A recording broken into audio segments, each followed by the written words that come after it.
maging ang awitin natin kung nakakinggan kung gaano ito kaganda ng mensahe sa bawat isa. So mga kapatid,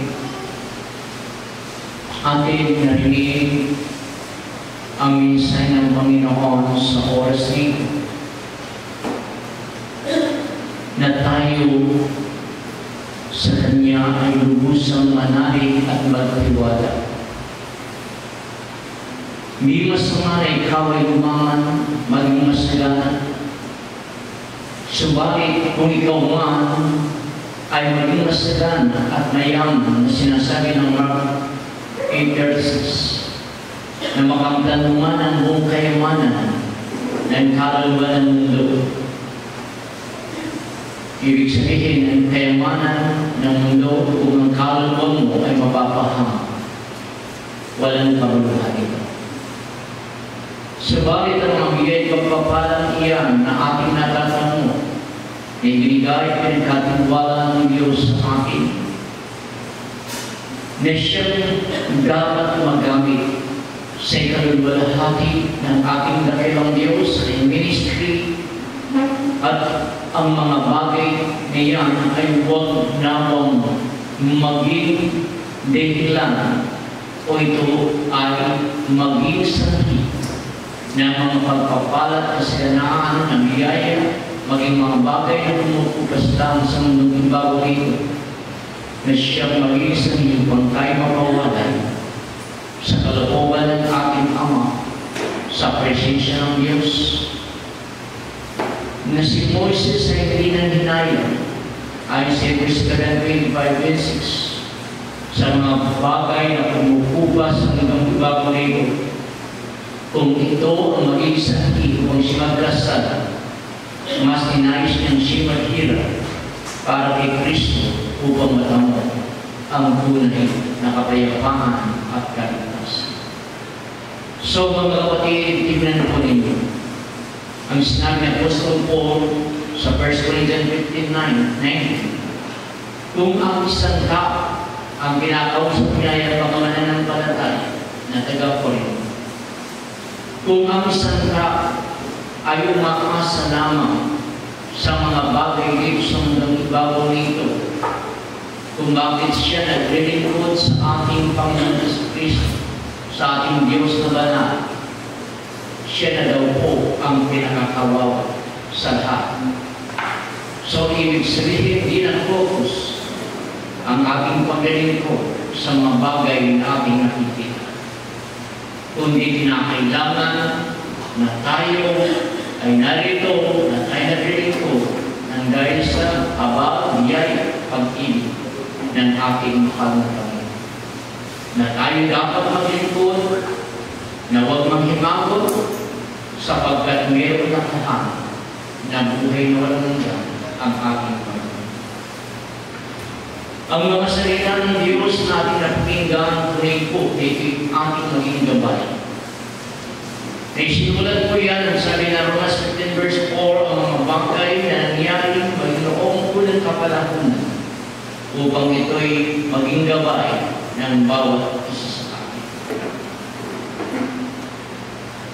Dumating man ang araw at panahon na ikaw man ay maging masagana, katulad ng mga ibang mga kinikilalang tao. Sabihin natin, yung naging presidente ng 20 years sa ating bansa, si Ferdinand Marcos Sr. Dumating yung araw na siya nagkaroon ng karamdaman, nagkaroon ng sakit.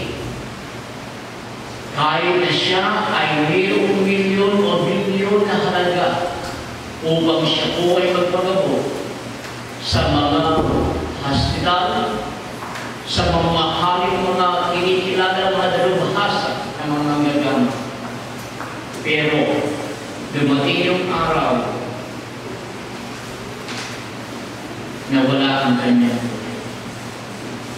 So mga kapatid, at napakainam na tayo man na narito ngayon na anuman ang ating katayuan sa ating buhay.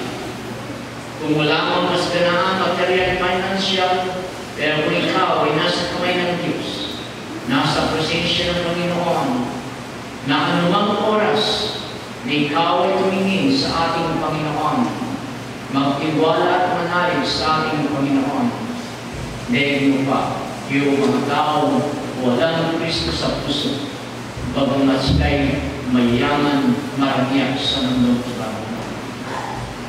At sa oras nito, mga kapatid, tignan po ninyo na isang talata na dito po ay mayroong sinabi ang ating pinakamamahal na Panginoon Jesus.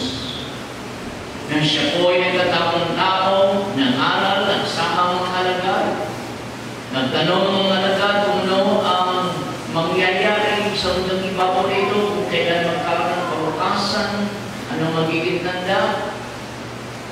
Alam sabi ng banal na kasulatan, darating ng araw, magkakaroon ng dilubyo sa dagat, matatakot, manginginig ang maraming mga tao.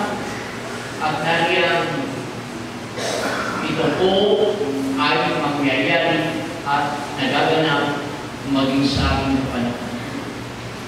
Kung sakali na anuman ang mangyayari sa mundong ibabaw nito, sinasabi nila, nariyan po sa Taiwan ay nagkaroon ng lindol na malakas at ang pinatatakutan ng mga naglilito din po sa mga pilbok sa ating bansa na maaaring magkaroon ng malakas na lindol na umabot ng intensity 8. At ito'y tinatawag na dabiguan.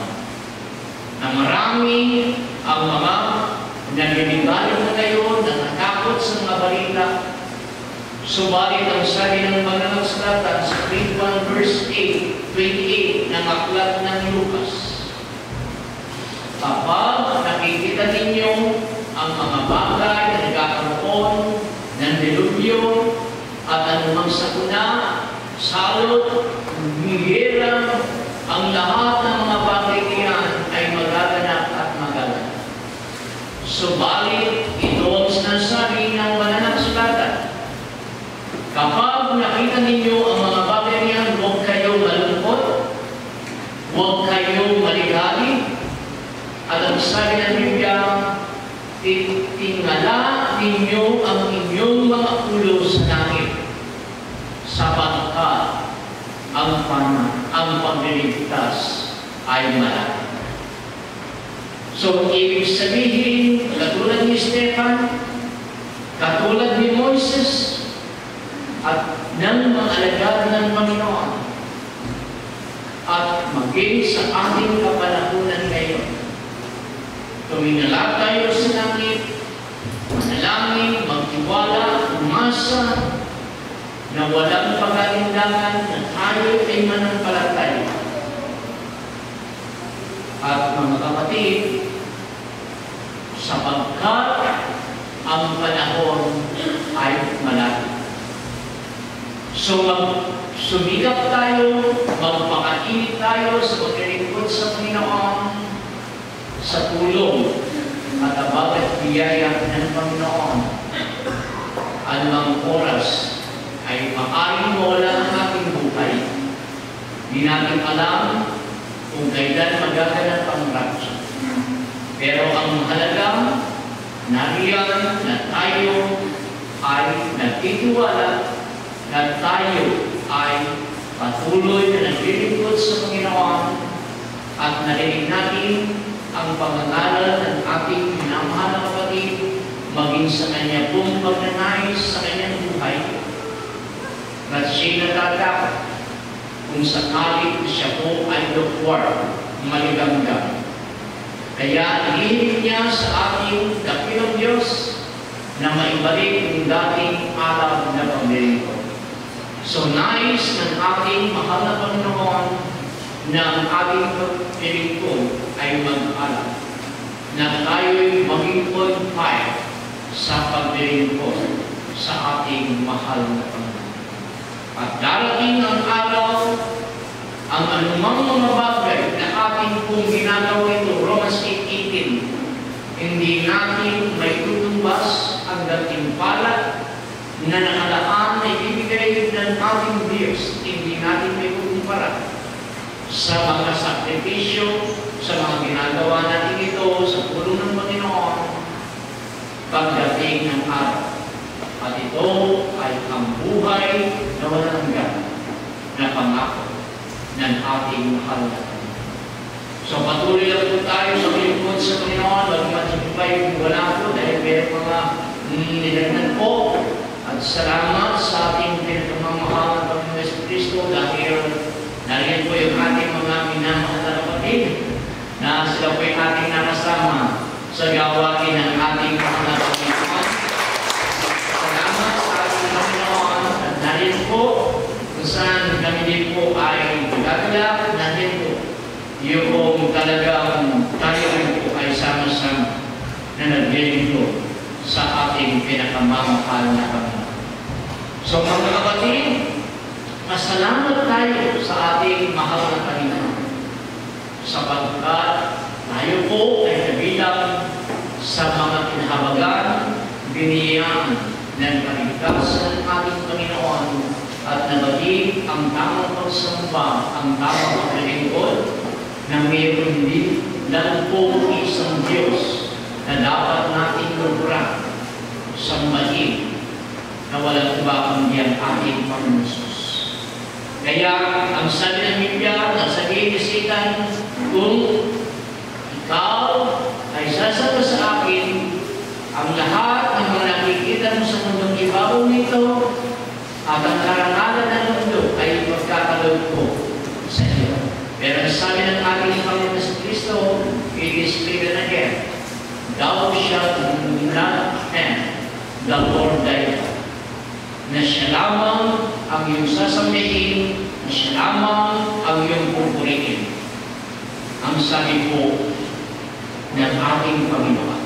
So, ibig sabihin, isa lamang dapat natin sambahin, isa lamang dapat natin itaas, isa lamang dapat natin ipakilala na kailangan ng tao na tagapagligtas na walang iba kundi ang ating pinakamamahal. Maaari natin maranasan ang presensya ng Diyos. Hindi lamang sa mga sulat song, kundi kahit sa praise song kasi ang awitin ay maaari natin maranasan ang presensya at kapangyarihan ng Diyos. At ang ating pagsamba, ginagawa ito ay hindi concert ng tao ang ating pinasasaya, pinupuri, kundi ang hari ng mga hari, Panginoon ng mga Panginoon, ang Alpha, ang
magsisimula sa closing prayer po sa oras niyo.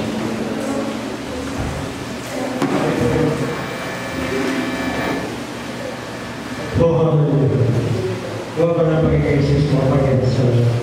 Naligaw ko ang pinupulit sa tatang sa kalabay Panginoon. Iyo mo na nagawa ng Panginoon. Maraming salamat Panginoon ng Diyos at kag-iisin na mahal Panginoon sa lahat ng pagkakas. Maraming salamat Panginoon ng Diyos sa iyong pag-ibig. Iba na napasya sa pag-iisis mo Panginoon ka sa iyong pa na nagawa sa pagkakas. Pinupulit natin salamat at sa aming buhay Panginoon sa lahat ng pagkakas Panginoon ng pinagkakaroon ng Panginoon. Dahil kapag subang kayo na Panginoon ng Diyos, naging sa mga bawat pagsubang Panginoon ng Diyos na tuloy o na binibigyan ng tagumpay sa kanalang Panginoon na pagbuhay Panginoon.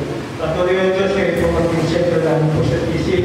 Patuloy pa na tayo ng Panginoon ng Diyos, kayo pa ng proses ka mga sa Panginoon. Kayo patuloy Panginoon sa aming Panginoon Panginoon. Kayo po patuloy ang Diyos na nagkilig sa aming buhay Panginoon. Sa mga lupang yan, Panginoon, sa aming Panginoon, sa iyo Panginoon, sa Panginoon, sa aming Panginoon. Pinupuloy natin sa mga Panginoon sa wakas Panginoon, sa aming Panginoon, patuloy ang Diyos. Kanilang problema at kapasala sa kagumpay Panginoon, ay iba na naman ang Panginoon ng Diyos. Dahil ang ganda sa katimulan sa iyong pagwakas Panginoon, ay masalita Panginoon ng Diyos, at panalugan, ay iba na nagawa ang Panginoon ng Diyos. Dahil ay salamat Panginoon ng Diyos, sa bawat ay magkaya sa Panginoon ng Diyos, sa wakas Panginoon, sa iyong nagawain.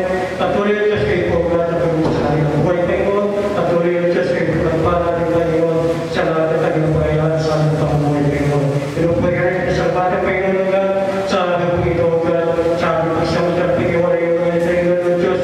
Patuloy ang Diyos, karating mo kaya ang isa sa bawat isa, lahat na kayo patagalaga, naglubuhan sa iyo, Panginoon, God. Patuloy ang Diyos kayo po, God, ang aming tinatas, pinupagay sa oras Panginoon. Patuloy ang Diyos, pinapalit ko namin ang matas na papulit at salamat sa iyong takilang pangalan, Panginoon Jesus. Amen. Sa magpatid po, bawat isa sa pangalan ng ating Panginoon Jesucristo, ang kapayapaan at biyaya ng Diyos ay sa ating lahat, maging ang patnubay ng Espiritu Santo. God bless you all.